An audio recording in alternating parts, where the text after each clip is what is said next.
Neemias no capítulo 1. Eu quero estar lendo aqui com você. Neemias 1, do versículo 1 ao 4. E diz assim, então, a palavra de Deus, dando início aí. Abra salas de vídeo, divulgue, porque essa palavra vai ser poderosa para o seu coração nessa noite. Diz assim, então. As palavras de Neemias, filho de Acalias, no mês de Quisleu, no ano 20º, estando eu na cidade de Suzã. Veio Anani, um de meus irmãos, com alguns de Judá. Então lhes perguntei pelos judeus que escaparam e que não foram levados para o exílio acerca de Jerusalém. Disseram-me, os restantes que não foram levados para o exílio e se acham lá na província, estão em grande miséria e desprezo. Os muros de Jerusalém estão derribados e as portas queimadas. Tendo eu ouvido estas palavras, assentei-me e chorei, e lamentei por alguns dias, e estive jejuando e orando perante o Senhor, o Deus dos céus. O interessante é que quando a gente olha aqui para esse texto de Neemias, a gente percebe que Neemias é uma pessoa que tem, primeiro, empatia. O que é empatia? É sentir o que o outro sente, é se colocar de fato no lugar da outra pessoa. É tentar de alguma forma entender o que ela está passando, por que ela se comporta daquela maneira. Às vezes nós pré-julgamos as pessoas, as sentenciamos, as condenamos por uma atitude que elas têm, por uma fala, por uma ação. Mas nós nunca paramos para pensar por que essa pessoa é assim? Por que essa pessoa é amarga? Por que essa pessoa é tão ríspida? Por que essa pessoa não demonstra sentimento? Se nós entendêssemos uns aos outros, com certeza seria mais fácil a gente entender a reação de algumas pessoas em relação a algumas situações, não é verdade? Neemias era alguém que tinha empatia. Neemias, ao contrário, não participou dessa vinda do povo para o exílio. Ele era o copeiro do rei. Quando se fala de copeiro, a gente pensa logo em alguém com uma bandeja, copo, servindo, um garçom. Mas a palavra hebraica para copeiro é meshek. Meshek. Sabe o que essa palavra significa? Para nós aqui é copeiro do rei, mas dentro do princípio bíblico significa administrador, homem de confiança. Ou seja, Neemias tinha um cargo relevante, ele tinha um cargo em alta posição no reino aqui de Artaxerxes, um nomezinho chato de falar, mas esse era o nome do rei. Agora, o que eu percebo aqui que Neemias era próspero, tinha dinheiro, era bem sucedido, porque olha bem para você ver aqui como é que funcionam as coisas. Se você for olhar a restauração de Jerusalém, Neemias injetou muito dinheiro do próprio bolso na reconstrução de Jerusalém. Significa então que ele era homem de recursos. Onde é que está isso, pastor? Está aqui no livro de Neemias. Ele vai do próprio bolso bancar muita coisa para que o povo reconstruísse os muros. Então, a notícia, ela pode nos afetar, positivamente ou negativamente. Você nota que ele pergunta, como é que está Jerusalém? Você sabia que muitas pessoas que não nos perguntam como estamos ou como está alguma situação, é porque elas não estão afim de saber para não ter que se envolver, não ter que cooperar, não ter que de alguma forma se vê obrigado a ter que fazer alguma coisa? Você conhece alguém assim? Olha, eu nem vou perguntar como é que tá, porque vai que fala que tá ruim, vai que fala que tá sem dinheiro, depois vai querer me pedir dinheiro emprestado. Então eu nem vou perguntar. Não é o caso de Neemias. Ele tinha empatia. Empatia é sentir o que o outro sente, é se colocar no lugar do outro, em grosso modo, para que você me entenda. Então, quando a notícia chegou para ele, diz aqui no versículo 4, assentei-me e chorei. Eu pergunto para você já recebeu uma notícia que faltou perna? Que você logo sentou para não cair? Imagina as notícias que nos podem causar tal sentimento. Quando Neemias ouve toda a situação, ele chora. Ele se põe no lugar daquele povo. Teve pessoas que nasceram escravas e morreram escravas. Agora aqui, o que nós percebemos? Neemias começa com a porta das ovelhas. E ele vai terminar na porta das ovelhas. Ou seja, vai andar aqui em círculo. É o que eu quero apresentar aqui para você. O texto não vai mencionar aqui para nós ferrolhos. Olha bem, não fala de tranca na porta das ovelhas. Por quê? Porque ela está aberta. O convite de Deus é para mim e para a sua vida hoje, agora. Então não há. Então agora eu quero te chamar a atenção para que você perceba que, olha, no início da leitura, no mês de Quisleu, isso dá entre novembro e dezembro, entre 15 de novembro e 15 de dezembro. Ele começa a orar a Deus para buscar em Deus uma resposta acerca da situação de Jerusalém. No capítulo 2, no primeiro versículo, diz assim, no mês de Nissan. Isso entre meados de março e abril, porque o calendário judaico nessa questão é diferente do nosso. Então, 4 meses em oração. Às vezes você ora uma semana, 3 dias e já acha que é resposta de Deus, vamos embora. Neemias não. Ele orou por 4 meses até ter plena convicção de que Deus estava com ele e do propósito pelo qual ele iria até Jerusalém, se Deus iria ou não com ele, se Deus aprovava ou não aquela situação. Agora nós vamos para o capítulo 3 e é aqui que nós vamos desenvolver as 10 portas da restauração aqui. Então, o texto diz assim, capítulo 3, 1. Então se dispôs Eliasibe, o sumo sacerdote, com os sacerdotes seus irmãos, e reedificaram a porta das ovelhas. Consagraram-na, assentaram-lhe as portas e continuaram a construção até a torre do Sem e a torre de Ananel. Olha bem, aqui não é mencionado nessa porta nem tranca nem ferrolho. Não tem. Essa porta, ela não fala disso. Agora a minha pergunta é, como se reconstrói alguma coisa? Por que ele começou com a porta das ovelhas, com Sha'ar Hatson, porta da ovelha? Você sabia que a palavra ovelha no hebraico, tson, significa as características desse animal? Que ele tem paciência. A ovelha não está preocupada se vai ter comida, água amanhã.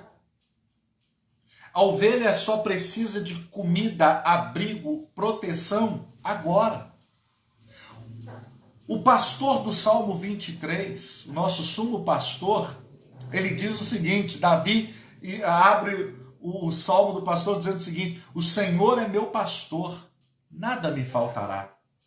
Adonai roi lo ersá.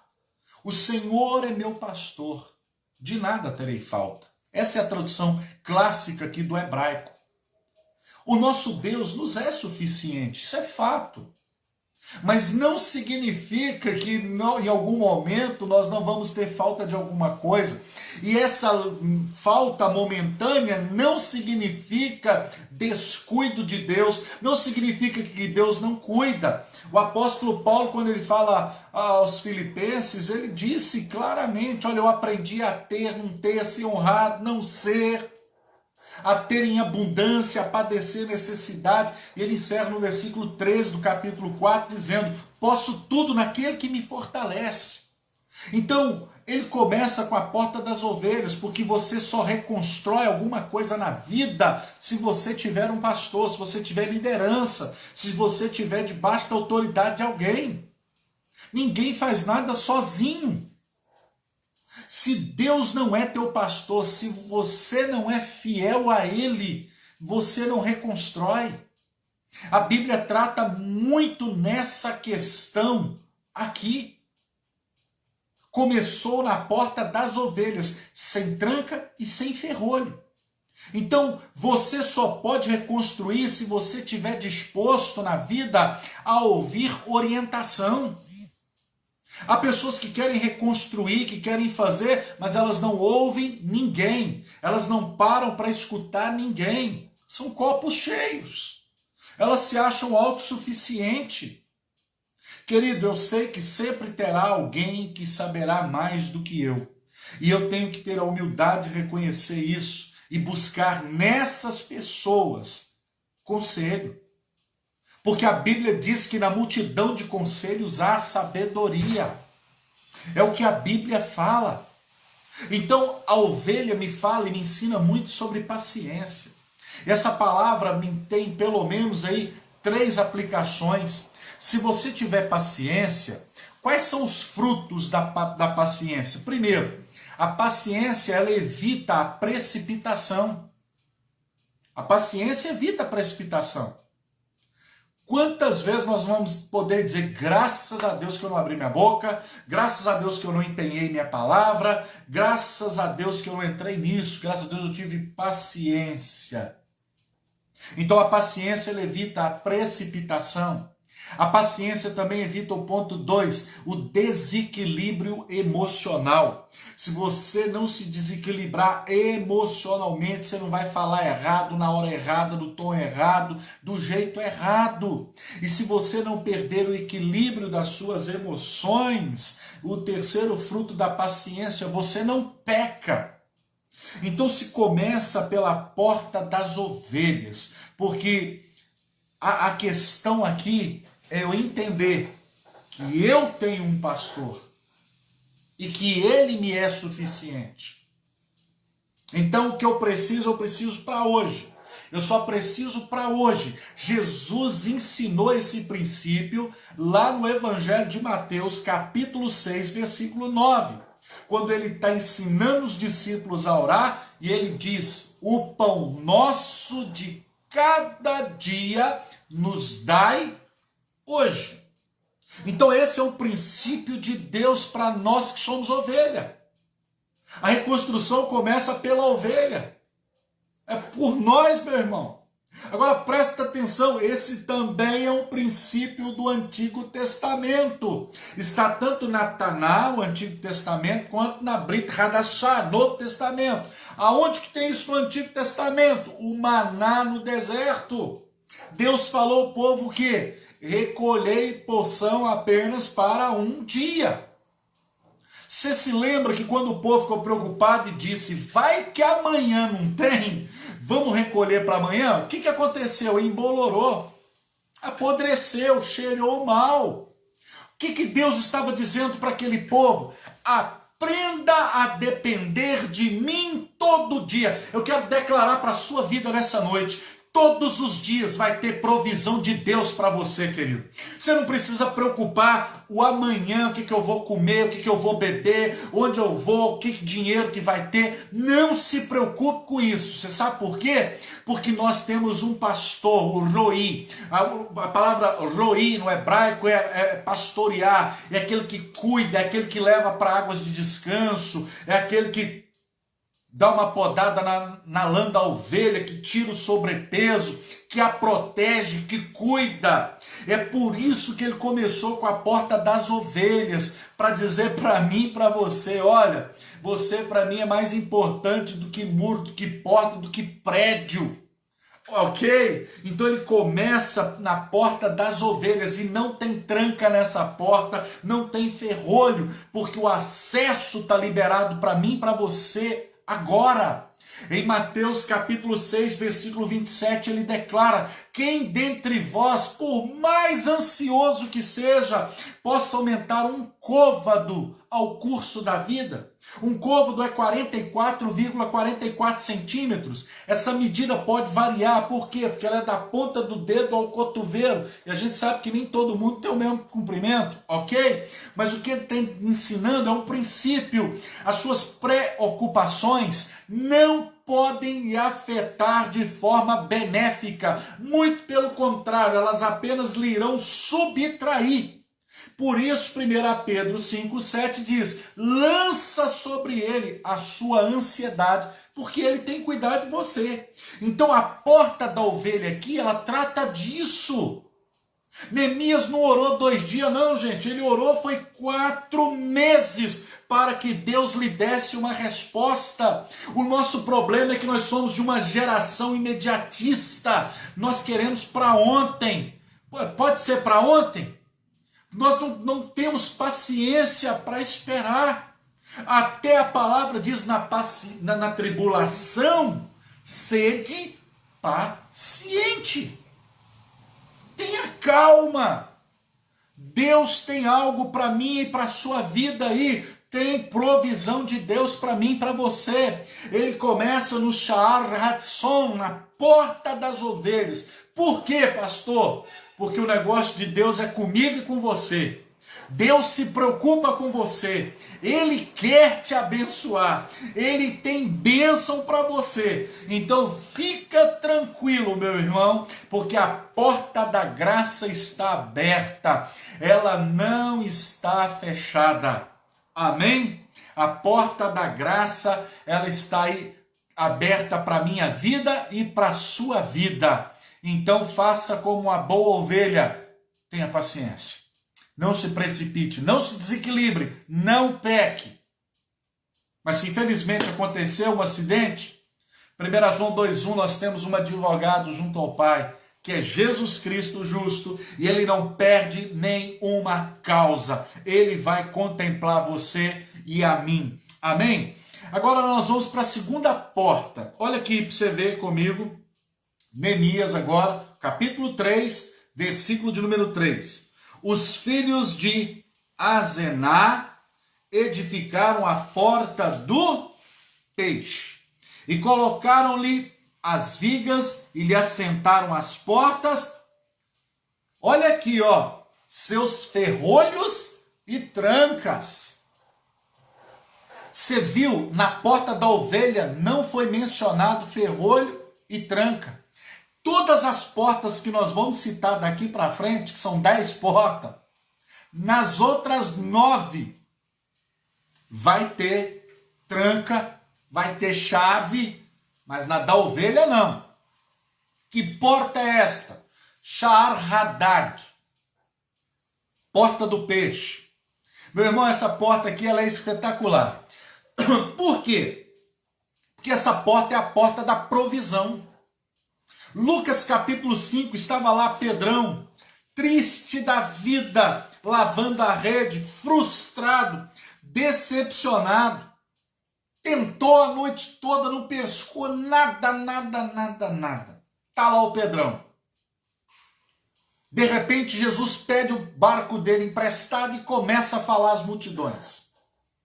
Quando ele termina o seu sermão, ele diz a Pedro: faze-te ao largo.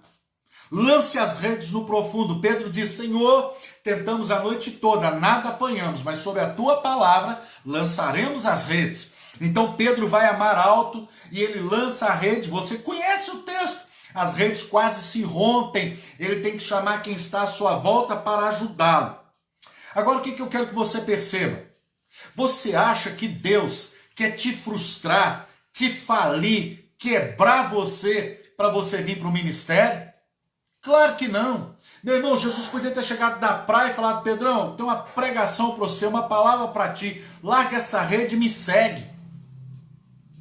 Assim como ele fez com os outros. E imediatamente largou a coletoria, largou e foi e seguiu.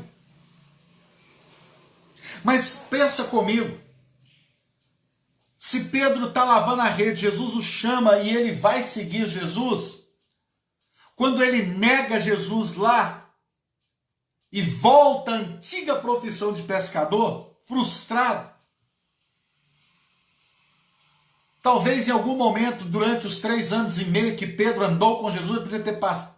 Em algum momento de decepção, ele podia ter pensado: acho que o meu negócio era a pesca. Eu estou no lugar errado. Eu devia continuar no que eu estava.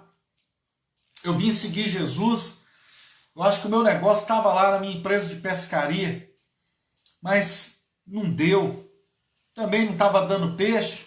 Não tinha nada melhor para fazer. Então eu fui seguir Jesus. Não tive outro recurso na minha vida, né? Então vou ser pastor. Deus não precisa te frustrar para te chamar para a obra. Jesus, antes de chamar Pedro, disse: eu vou promover para esse garoto a melhor pescaria da vida dele. Eu vou preparar para esse moço algo extraordinário, porque eu quero que ele saia por cima. Eu não quero que ele olhe para o retrovisor da vida pensando: e se a minha empresa de pesca tivesse dado certo? E se aquele negócio que eu mexia, minha empresinha tivesse dado certo?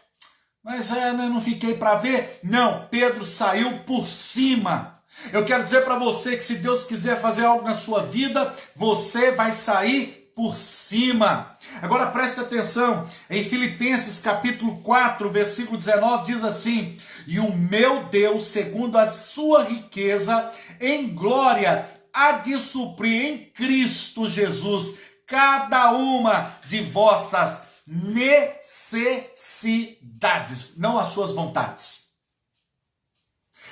Toda a sua necessidade será suprida por Deus. Eu creio nisso. Agora preste atenção. Deixa eu ir um resumo aqui. Volta comigo na história. Está lá Jesus. De repente Pedro se distancia um pouco e vai dar uma volta.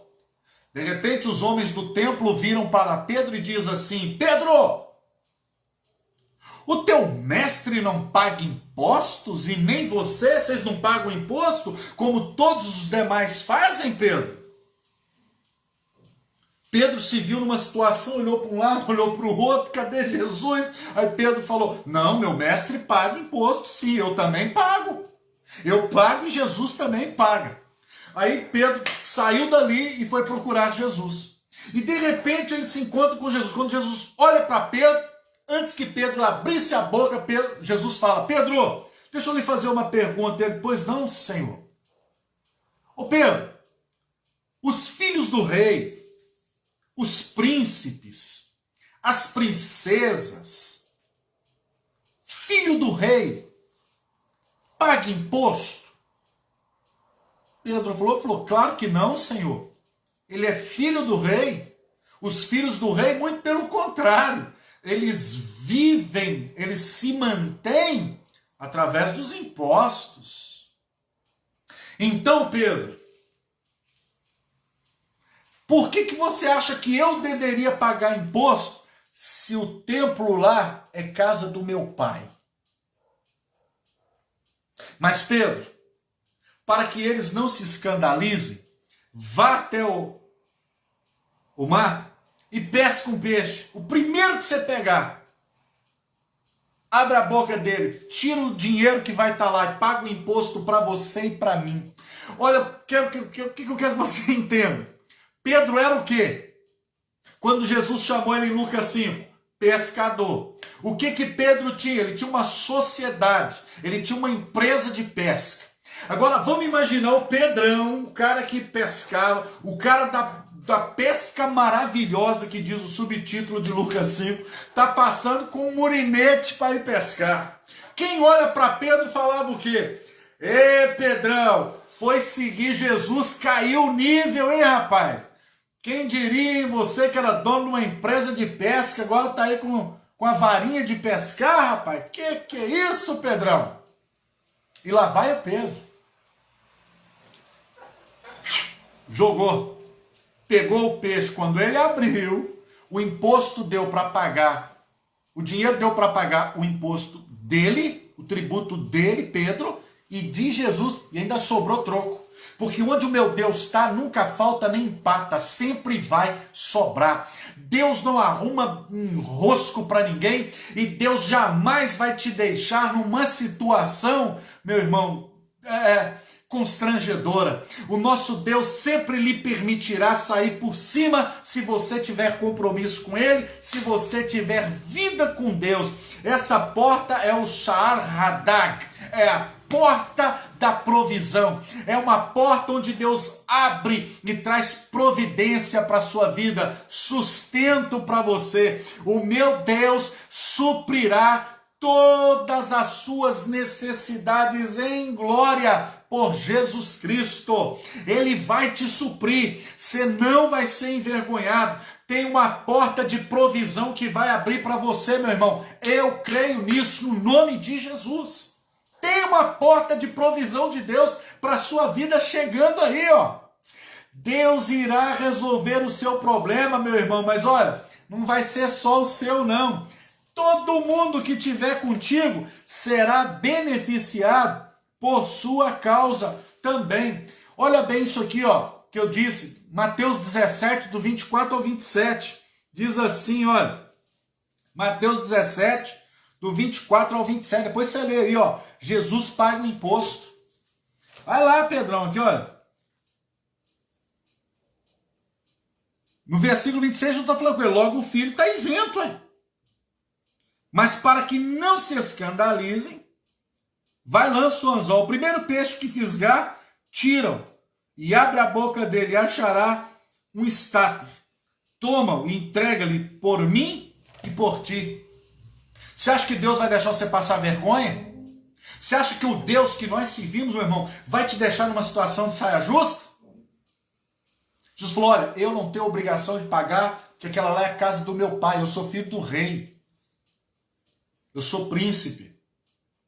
Mas para que eles não se escandalizem, vai lá. Agora o que eu quero que você entenda aqui, pelo amor de Deus? Olha isso que eu vou te dizer agora. Todas as vezes e em todos os momentos, Jesus sempre confrontou a elite religiosa. Por que que nesse episódio Jesus não confrontou? Você já parou para pensar? Sempre que Jesus se encontrou com os escribas e fariseus, ele, ó, bateu firme. Mas nesse episódio aqui, Jesus falou, não, vamos pagar para que eles não se escandalizem. Sabe o que ele está me dizendo, me ensinando? Toda palavra dura e de confronto que eu falei a eles, eu falei pregando a verdade. Mas se algo que eu farei em meu próprio benefício irá escandalizá-los, eu prefiro pagar o imposto. Sabe o que Jesus estava dizendo, Pedro? Para que não haja problema nessa vida, mesmo que você tenha direito, abra mão do teu direito para abençoar. Abra mão para ser bênção. Quando Jesus falou, olha, se te chamar, te obrigar a ir 1 milha, vai 2. Sabe o que Jesus, qual o princípio do reino que ele está ensinando aqui? Alguém que vai te obrigar a ir 1, nunca imagina que você está disposto a ir 2. Moral, essa pessoa nunca vai poder te afetar. Ela nunca vai poder te roubar a sua alegria. Ela nunca vai poder roubar a tua paz.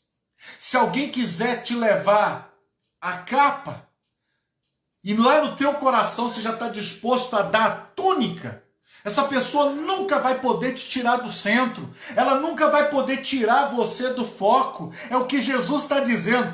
Quando é para defender o reino, as coisas do reino, aquilo que é certo dentro dos princípios da palavra, briga com unha e com dente. Quando é um direito seu, abra mão dele. Abra mão. Porque você é maior que isso. Você é maior que uma capa. Você é maior que 1 milha, do que 2. Quando lhe baterem numa face, corra o risco de estar pronto a tomar na outra também. Porque quem está pronto para tomar 2, não se frustra se ficar apenas no 1. Você está me entendendo aqui, meu irmão? Então é isso que nós precisamos entender. Essa porta Sha'ar Hadag aqui do hebraico é porta de provisão, é porta onde Deus vai prover para você, vai alimentar você, vai trazer para você algo sobrenatural. Meu irmão, onde Jesus está, não falta, não empata, sempre vai sobrar. Vamos para a terceira porta, versículo 6. Joiada, filho de Pazéia, e Mesulão, filho de Bezodias, repararam a porta velha. Colocaram-lhe as vigas e lhe assentaram as portas com seus ferrolhos e tranca. Volto a te dizer, A única porta que não tem ferrolho, que não tem tranca, é da ovelha. Porque quem vai botar tranca nessa porta é o nosso Messias. Então a porta da graça está aberta. Entre por ela enquanto tem tempo. Ela está aberta. Agora, essa porta aqui, olha, é a porta Sha'ar Haishana. Olha aí o nome dessa porta no hebraico, hein? Sha'ar Haishana. Que porta é essa, pastor? É a porta velha. O que ela significa? Qual é a lição que essa porta traz? Passe por ela e não olhe mais para trás. Para de reclamar. Pensa comigo, do que você reclama? Sempre do ontem.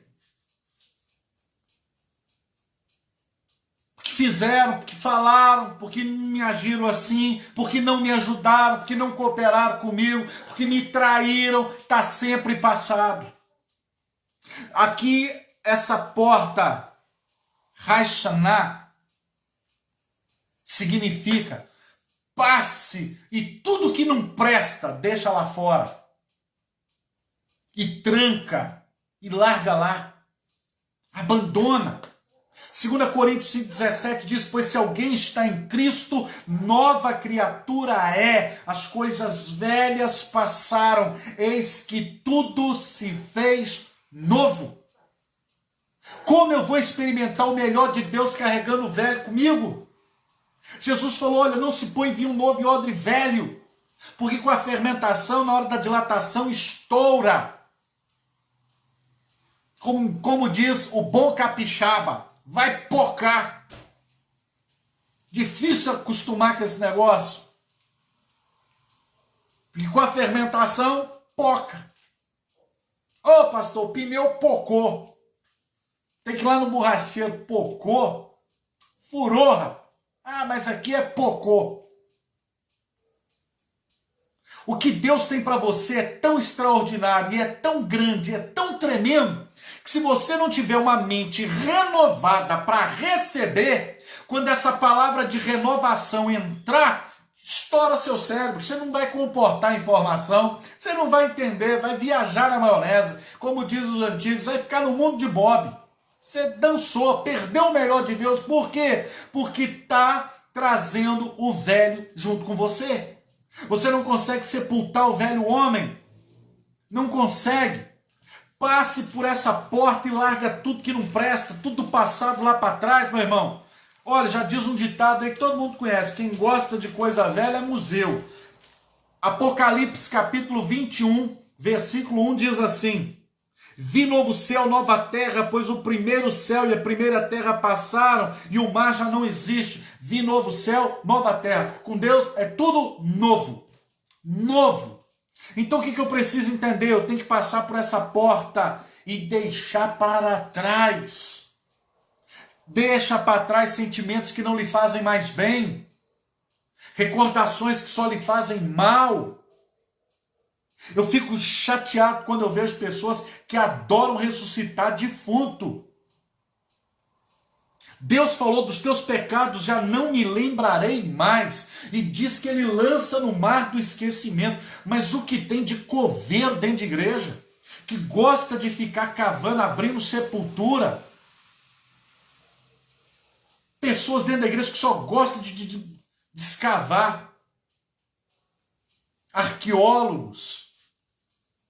Meu irmão, lembra, as suas escolhas vão definir o seu estresse. As suas escolhas definem o seu estresse. Passa por essa porta e tudo que não presta, larga lá. É triste a gente ver crente, pessoas que se dizem de Deus, presa no ontem. Que falaram, que disseram, que fizeram, e daí? Meu alvo é Cristo. Eu estou olhando é para frente, é para lá que eu vou.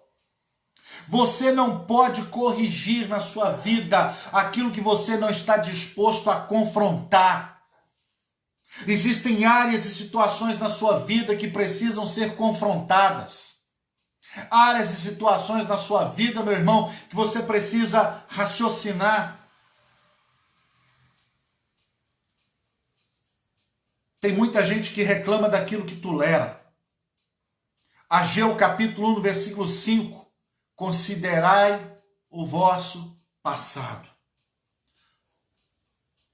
O verbo considerar significa medite, pense com cuidado. Considera. Olha onde você estava, olha onde Deus já te trouxe. Para que você quer ficar pegado em coisas do ontem, em coisas que não vão lhe promover nada, que não lhe trarão crescimento? Para quê? Então passa por essa porta velha e tudo que é velho larga lá. Tudo que é sentimento ruim, larga lá.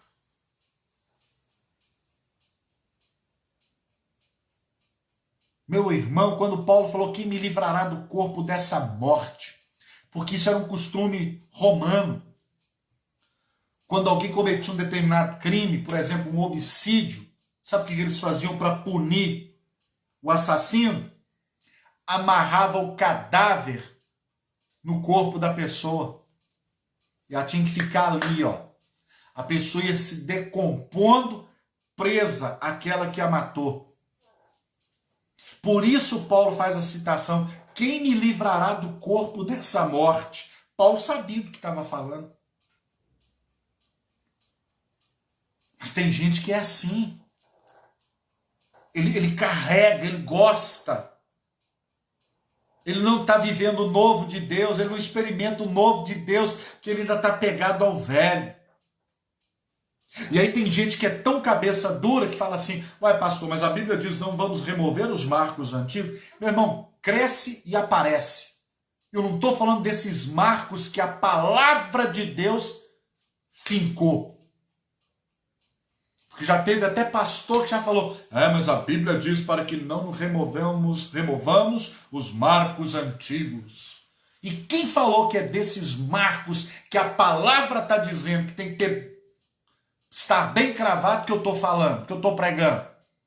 Eu estou falando é do velho fermento de 1 Coríntios capítulo 5. Eu estou falando é da velha natureza, do homem caído, o homem sem Deus, o homem que se afasta dele. É desse daí que eu estou falando. Dessa velha massa que tem que ser aniquilada. Agora presta atenção, meu irmão. Como eu vou experimentar o melhor de Deus na minha vida? Se tem coisas na minha vida que eu não confronto.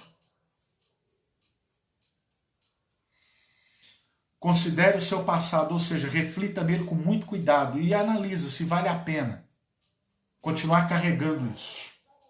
É o que o texto de Ageu 1:5 está dizendo. Considerar é refletir, pensar, meditar com cuidado. Agora, olha bem. Versículo 13. A porta do vale. A porta do vale reparou-a Anum e os moradores de Zanoa. Edificaram-na e lhe assentaram as portas com seus ferrolhos e trancas e ainda 1000 côvados da muralha até a porta do monturo. São 2 portas que eu vou falar aqui agora, mas a primeira porta agora, que no caso é a 4ª porta, é a porta do vale, que é o Sha'ar Hagai. Sha'ar Hagai, porta do vale.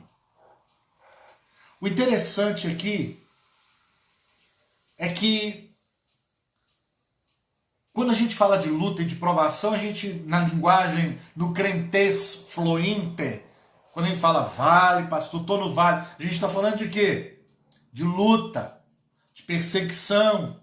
Nós estamos falando de quê? De provas, de temores. Sim ou não? Mas o que eu quero que você entenda? As maiores vitórias do povo de Deus, meu irmão, não é nos montes, é nos vales. Vale é lugar de crescimento. Vale é lugar de eu experimentar provisão de Deus para a minha vida. O salmista, no Salmo do Pastor, volto a ele. Ele diz no versículo 4 do Salmo 23, ainda que eu ande pelo vale da sombra e da morte, não temerei mal algum, porque tu estás comigo, o teu bordão e o teu cajado me consolam. Olha que coisa interessante aqui. Getzalmavet. Essa palavra aqui no texto do Salmo 23 é extraordinária. Tua vara e teu cajado me consolam. O que Deus me mostra é que antes de cada vitória, antes de cada pódio, antes de cada sucesso, sempre haverá um vale primeiro. Antes de cada conquista na nossa vida, terá uma provação primeiro. Deus não vai te botar lá no pódio de graça não, meu irmão. Ter uma caravana de ismaelita, uma casa de Potifar, uma prisão no Egito primeiro. Antes do governo ainda tem uma guerra prolongada com a casa de Saul primeiro. Antes de você estar pronto para aquilo que Deus lhe quer confiar, tem um vale para te purificar, um vale para te estruturar, um vale para reforçar sua estrutura. Então, meu irmão, não olhe o vale como o pior lugar do planeta. Olhe esse vale como um lugar de provisão de Deus para a sua vida, de crescimento, de tratamento. Eu estou nesse vale, eu estou nessa luta, mas eu sei que Deus está me treinando para algo maior. O Golias simplesmente treinou Davi para assumir um novo nível no governo de Saul. Então você precisa aprender isso aqui. Ah, meu irmão, antes de cada vitória, Deus vai preparar um valezinho para você, para te humilhar mesmo, para te deixar ter fome, para te deixar passar necessidade, para aí sim descobrir o que realmente tem dentro desse coraçãozinho seu aí. Que isso, pastor? Mas isso tem na Bíblia? Não? Tem. Está em Deuteronômio capítulo 8, do versículo 1 ao 3.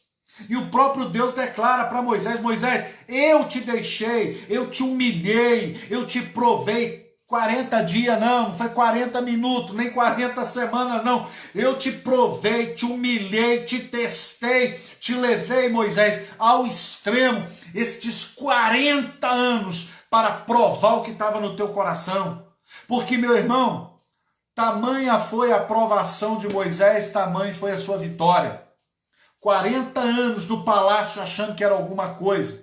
40 anos no deserto vendo que sem Deus não tem como. Sendo peneirado, purificado, esmiuçado, triturado, para depois experimentar mais 40 anos de um agir sobrenatural de Deus todo dia. É Deus que prepara os vales para nós, meu irmão. É Deus que prepara esses combates e nos coloca lá. É para nos purificar, é para que nós possamos melhorar como ser humano, como pessoa. Você sabe por que a gente julga muita gente, bota o dedo na ferida dos outros, que a gente critica Deus e o povo? É porque você nunca enfrentou o que aquela pessoa enfrentou, é porque você nunca passou o que ela passou. Por isso eu falei aqui da empatia aqui no início, é se pôr no lugar do outro. Sabe por que a gente olha para as pessoas com o nariz para cima?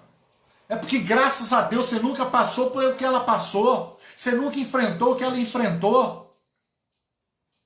Então é fácil para você condenar, julgar, arrebentar com todo mundo, criticar, detonar. Você nunca passou o que ela passou. Eu não estou aqui pregando também que os fins justificam meio. Não é isso. Mas às vezes, quando a gente enfrenta um problema na nossa vida, e a gente vence para a glória de Deus, e quando você encontra com uma pessoa, e ela diz, está difícil para mim por isso, aí você olha e fala, eu sei o que é. Eu sei o que é isso aí. Eu também já passei por isso. Então, o olhar é diferente. O olhar da gente muda. Quando você encontra uma pessoa, meu irmão, que está enfrentando uma luta que você já enfrentou, você sabe o que que é. Alguém fala, estou lutando com câncer e tal. Vamos orar. Mas quando você já teve que enfrentar você sabe o que está passando na cabeça daquela pessoa. Vou conseguir? Não vou? Será que é meu fim? Estou sentenciado à morte? E agora? O que vai ser? Aí você diz, olha, eu sei o que é isso. Passei por isso, foi um tratamento difícil. Eu sei o que é. Então, meu irmão, se você sabe o que é ser caluniado, se você sabe o que é as pessoas falarem mal de você, então não faça isso com os outros. Ou então você não se preocupa tanto com isso. A gente só pode sentir se algum dia a gente se pôr pelo menos um minuto na vida do outro para viver o que ele está vivendo ou passar o que ele está passando, para a gente saber se é fácil. Se essa é vergonhice. Se a pessoa está nisso porque é sem vergonha. Se não quer mudar, não. Isso não é fácil para você que nunca teve o problema. Que nunca o enfrentou. Que nunca teve lá. É fácil. Será que nós olhamos para as pessoas com um olhar de misericórdia? Então eu entendo por que Deus tem alguns vales para nós. Para dar uma quebrada na gente de vez em quando. Sabe por quê? Porque senão a gente fica muito besta. E aí a gente começa a achar que é mais crente do que todo mundo. Que é mais santo do que todo mundo. Que nós somos o quarto homem da Trindade. Semideus. Querido, seu telhado é cristal. Meu também. Mas essa aqui é a porta do vale. Sabe o que eu amo nessa porta? O que está no Salmo 30, versículo 5. A sua ira não passa de um momento, mas o seu favor dura para uma vida inteira. O choro pode durar uma noite, mas a alegria vem pela manhã. Ah, meu irmão, essa porta do vale me diz que o choro, o sofrimento, a perseguição, a humilhação pode durar por um tempo, mas não vai ser para sempre. Deus vai me dar vitória, Deus vai me garantir o sucesso. Glória a Deus por isso. Aleluia. Tem fim. Tem fim. Glória a Deus que todo vale tem data de validade. Creia nisso. Meu irmão, cuidado, irmão, para que coisas pequenas não decidam a sua alegria diária. Você está perdendo a graça, a alegria por coisa muito pequena. Qualquer ventinho está te derrubando, te tirando da graça. Qualquer palavra que você está ouvindo está te tirando do centro. Cuidado. Cuidado. Agora presta atenção. Quinta porta. Versículo 14. A porta do monturo. Reparou-a Malquias, filho de Recabe, maioral do distrito de Bet-Aquém. Ele a edificou e lhe assentou as portas com seus ferrolhos e trancas. Shar Hashpot é o nome dessa porta no hebraico. Shar Hashpot. Porta do monturo. O que significa monturo aqui? Lixo. A porta do lixo. Tira tudo que é lixo da sua vida, meu irmão. Essa porta aqui fala de purificação. É o que essa porta aqui está falando. Todo mendigo traz o seu mundo nas costas. Bartimeu lá, ó, Marcos 10:50. Tchau, capa. Tchau, passado. Tchau. Tchau, lixo emocional. Tchau. Tchau. Em Lucas 19, do 1 ao 10, quando vamos ver lá sobre Zaqueu, ele falou, olha, resolvo dar metade do que eu tenho aos pobres, todo mundo que eu defraudei, vou restituir no máximo que a lei determina, 4 vezes mais. Jesus diz, hoje houve salvação nessa casa, porque esse também é filho de Abraão. Hoje teve salvação aqui. É decisões que a gente toma. Vou me desprender disso, isso é lixo para mim. Isso vai me afundar, isso vai acabar comigo, tô fora. Esta porta não tinha um nome bonito. Pensa, Shar Hashpot. Isso é nome bonito? Nunca foi. O nome da porta não tem nada de bonito, mas cumpriu uma função extremamente importante. Essa porta está me dizendo, livre-se de tudo que te contamina. Se livra do lixo. Eu quero te dar esse exemplo, porque eu sempre falo desse exemplo na igreja. Imagina agora com essa pandemia, a prefeitura lança agora um decreto e diz assim, proibido colocar lixo na rua porque nós não temos grana para pagar a empresa que recolhe o lixo. Então, quem colocar o lixo na rua será multado em R$1.000 por sacolinha de lixo. Aí você fala, puxa, e agora? Como é que eu vou fazer? Agora imagina a sua casa. Uma semana, você pegando lixo da cozinha, lixo do banheiro, botando ali. Imagina a pilha, 15 dias, e o cheiro.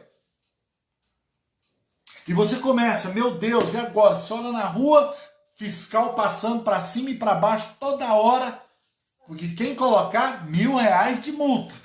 E você pensa, como que eu vou me livrar desse lixo aqui dentro da minha casa? Como que eu vou fazer esse lixo aqui?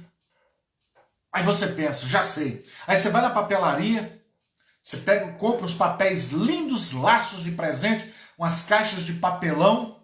Aí você começa a jogar todo o seu lixo dentro dessa caixa de papelão. E aí você começa a colocar aquele papel de presente bonito, fitas, e vai encaixotando tudo. Aí você chama um amigo seu que tem uma caminhonete, e você passa o projeto para ele também empacota os lixos dele, bota dentro das caixas com fita linda, bota na carroceria aquele monte de caixa de papel de presente, um mais bonito que o outro, e limpa a sua casa, bota o lixo tudo bonitinho, e pega o carro e sai.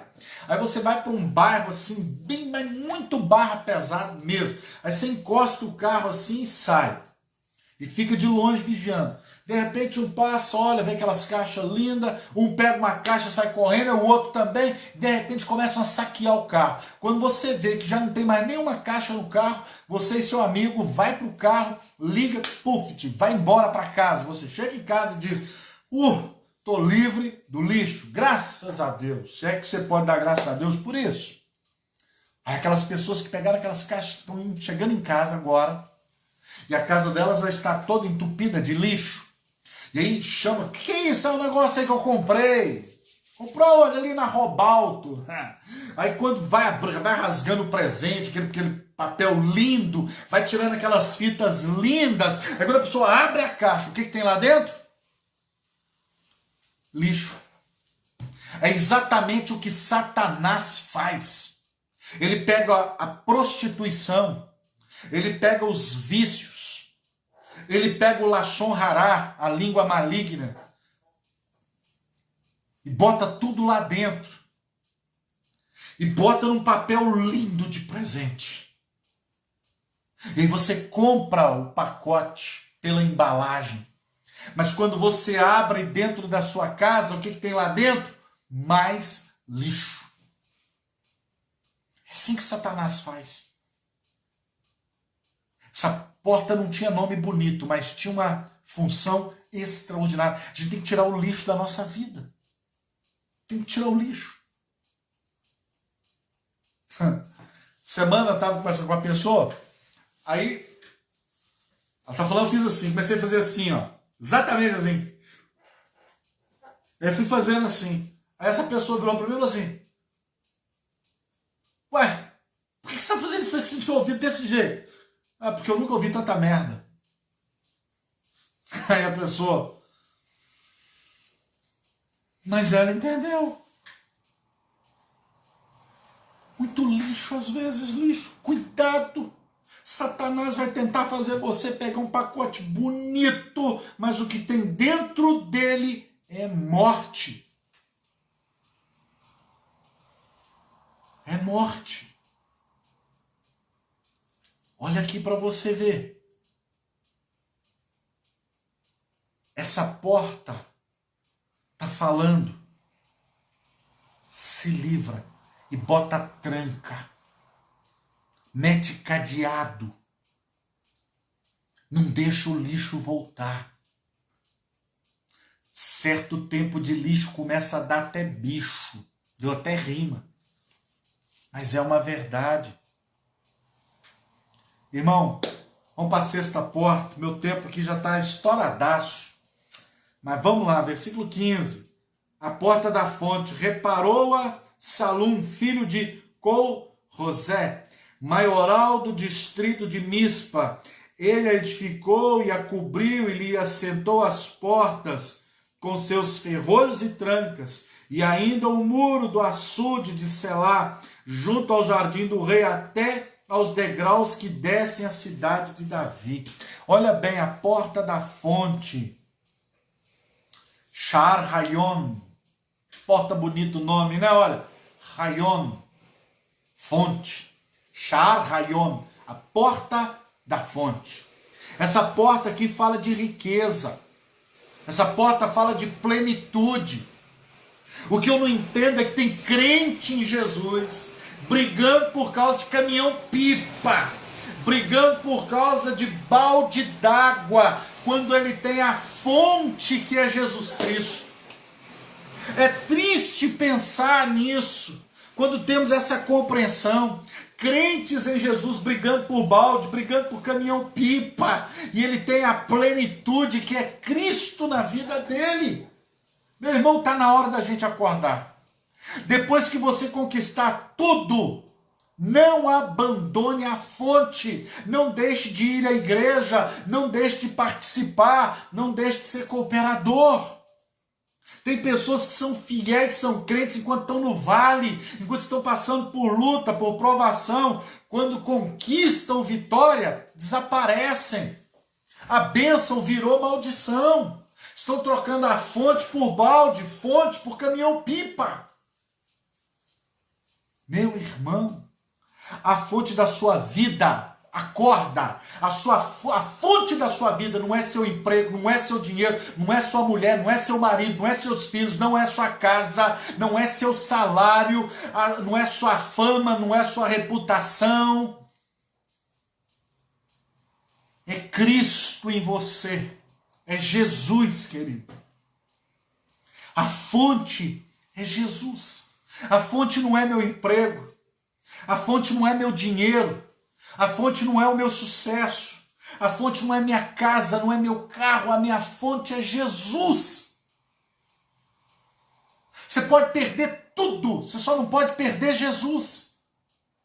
Porque com Jesus que ele está tudo certo. Mas sem Jesus você pode ter tudo, porque na verdade você não vai ter nada. É um hino antigo. Quem tem Jesus tem tudo. Quem não tem não tem nada. Tudo que nós temos é Jesus. Tudo é Ele, mais nada. Então, Shar Hagai, não largue a fonte, porque ela é tudo que nós temos. Oitava porta, versículo 28. Vamos lá? Versículo 26. Tem mais uma porta aqui, ó. E os servos do templo que habitavam em Ofel, até defronte à porta das águas, para o oriente até a torre alta. Olha bem, a porta das águas. Essa porta aqui, olha. Sha'ar Hamaim. Sha'ar Hamaim. Porta das águas. A palavra Maim no hebraico é água. Porta das águas. Sha'ar Hamaim. O que significa? Quando você olha para um rio, o que essa porta está falando? Você nunca põe a mão, o pé, o corpo na mesma água 2 vezes. Concorda comigo? Você pode ir ao mar todo dia, você nunca vai entrar na mesma água. Você pode ir num rio para tomar banho nele todo o dia. Aquela água daquele dia, nunca mais. Sabe o que essa porta está me ensinando, então? Pastor, então do que essa porta está falando? Que existem lutas, mas a vida vai seguindo. Vai passar. Vai passar, meu irmão. Tudo passa. Essa porta está me ensinando isso aqui. Existem situações na nossa vida, mas vai passar, fica tranquilo. Vai passar. O rio, como o rio corre, tudo vai correr, tudo vai passar um dia. Poderia te citar aqui 2 Reis 5, sobre Naamã, Ezequiel 47.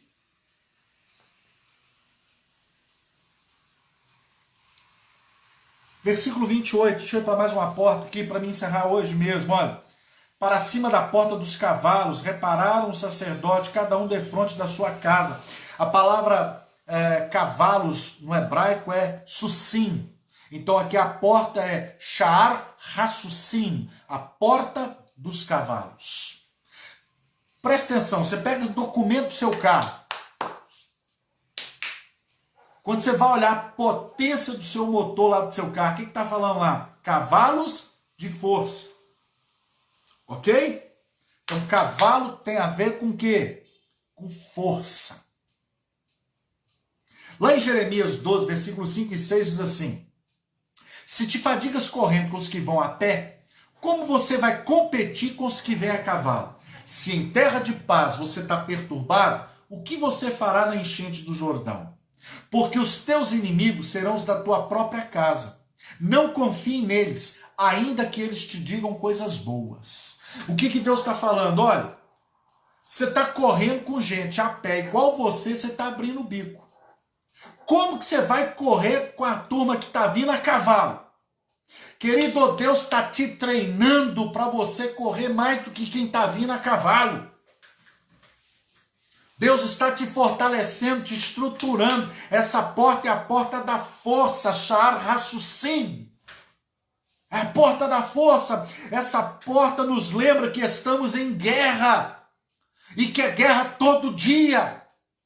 E que não é guerra lá fora, não. Ele está falando de guerras interiores. De guerras dentro. Porque os teus inimigos serão os da sua casa. Serão os do seu convívio. Serão pessoas de perto. Pessoas que você convive. Então essa porta está me lembrando, eu estou em constante batalha, então eu não posso baixar a guarda, eu não posso baixar a vigilância, eu não posso deixar de orar, eu não posso deixar de consagrar, eu não posso deixar de me relacionar com Deus, eu não posso, porque eu estou em constante batalha. É assim que funciona. E essa porta me diz que a minha força vem do Senhor. Davi, no Salmo 20, no versículo 7, ele falou assim: uns confiam em carros, outros em cavalos.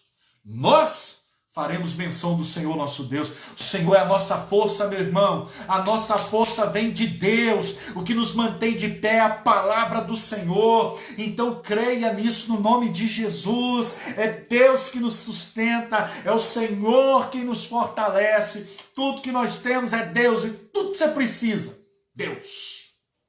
É de Deus que nós precisamos. É Deus. Penúltima porta, 9ª porta. Fica comigo aí, irmão. Já tô encerrando. Fica comigo aí. Olha bem. Essa porta agora, versículo 29, diz assim, ó: depois dele reparou Zadok, filho de Imer, defronte de sua casa, e depois dele Semaías, filho de Secanias, guarda da porta oriental. Opa, olha aí para você ver. A porta oriental, ou seja, ela é a porta que aponta para o sol. Olha aí. Shar Hamzerach é o nome dessa porta. Shar Hamzerach. Até aquela que a letra rei, ret, aqui do final. Shar Hamzerach. Que porta é essa? É a porta do sol. Irmã, essa porta aqui tem um negócio nela que é tremenda. Essa porta lá em Israel, hoje, ela está de frente para um cemitério muçulmano. Se você tiver a oportunidade de ver uma foto, você vai ver que está o cemitério muçulmano assim, aí você vê um muro lá e o lugar onde estava a porta dourada. Na verdade, ela está soterrada, porque você sabe que Jerusalém foi destruída e retificada várias vezes e foi sendo reconstruída em cima dos seus escombros. Mas um pesquisador da Faculdade de Arqueologia de Jerusalém estava fazendo algumas fotografias ali para montar o seu estudo. Isso aí é fato, não é fake não, é fato. Enquanto ele fotografava, o chão abriu e ele caiu. E nele cair, ele tomou um susto. E aí quando ele está ali tentando entender o que aconteceu com ele, e aí ele, mesmo lá meio que escuro, mas ele tinha uma câmera boa, então ele fotografou tudo ali. E era exatamente onde estava aquele arco que você vê, aquela porta dourada lá hoje, que na verdade o dourado ali é por causa da cor das pedras. Presta atenção nisso que eu estou te falando, porque é tremendo o final. Ele fotografou. E aí ele foi confrontar com as informações, com outros materiais que ele tinha. Olha que interessante. Um sultão chamado, ele é um turco, Sulaiman o Magnífico é o nome desse turco. Muito poderoso. E convertido ao islamismo. Ele falou o seguinte: vamos fechar essa porta, entope ela de pedra. Porque os judeus dizem que o Messias deles vai passar aqui. Só que se ela tiver fechada de pedra, a profecia não cumpre. E outra, vamos fazer um cemitério muçulmano aqui, porque de acordo com o judaísmo, ele não pode pisar em lugar contaminado, em lugar onde, no caso, cemitério, porque senão ele se torna impuro. Olha que coisa fantástica quando eu li. Aí diz a palavra do nosso Deus, lá em Ezequiel 44, isso aqui é extraordinário, chega a me arrepiar. Glória a Deus. Olha que coisa. O que não contaram para o sultão aqui, o Sulaimão Magnífico, é que quando ele entupiu aquela porta, Jesus já tinha passado por ela há muito tempo. E o que o inteligente do sultão não sabia é a profecia que também está em Ezequiel 44, gente. Versículo 1 e 2. Olha que coisa tremenda isso aqui. Então o homem me fez voltar para o caminho da porta exterior do santuário, que olha para o oriente, para onde o sol nasce, a qual estava fechada. Disse-me o Senhor: esta porta permanecerá fechada, não se abrirá, ninguém entrará por ela, porque o Senhor, Deus de Israel, entrou por ela, por isso permanecerá fechada. Glória a Deus! O meu Deus passou por ela, por isso ela foi fechada e não será mais aberta. Fato, ela já está soterrada a vários andares para baixo de onde está construída e fechada a atual hoje. O que o sultão não sabia é que quando Jesus entrou naquela última semana dele, do Pêssar, da Páscoa, entrou montado num jumentinho, O rei de Israel passou por aquela porta, querido. E aquela porta foi fechada, porque Deus passou por ela. Ah, meu irmão, essa porta aí me fala que Deus cumpre a sua promessa, que Deus cumpre a sua palavra. E a última porta eu quero ler e encerrar aqui agora contigo, nessa noite, no nome de Jesus. Glórias sejam dadas ao nosso Deus. Versículo 31. Depois ele reparou Malquias, filho de um ourives, até a casa dos servos do templo e dos mercadores defronte à porta da guarda, até ao eirado da esquina. A porta da guarda, essa porta é quem trabalha com ouro, com coisa preciosa. Sha'ar Hamifkat é o nome dessa porta. Sha'ar Hamifkat, porta da guarda. Sha'ar Hamifkat. Não é qualquer um que trabalha nessa porta, não. Quem trabalha nessa porta trabalha com coisas valiosas, preciosas. Ah, meu irmão, guarda me fala de vigilância. Guarda me fala de policiamento comigo, com as minhas ações, com as minhas atitudes. Mas eu te disse aqui que ele começou na porta das ovelhas e terminou aonde? Na porta das ovelhas. Olha o 32. Entre o eirado da esquina da porta das ovelhas, repararam os ourives, os mercadores. Ourives é quem mexe com o quê?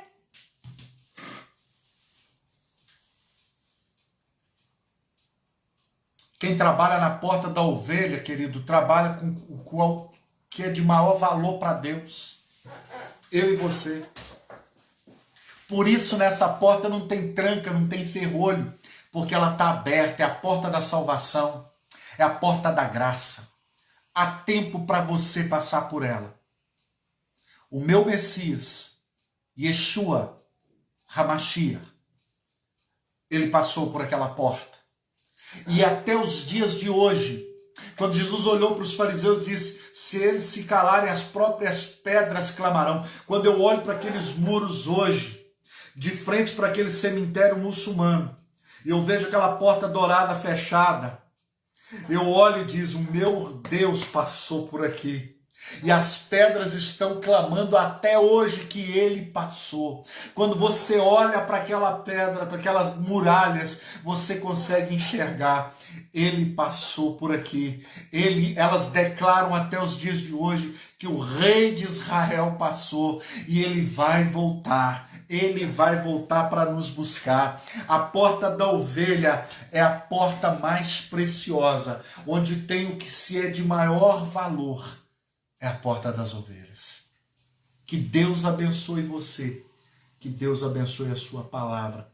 Em nome de Jesus.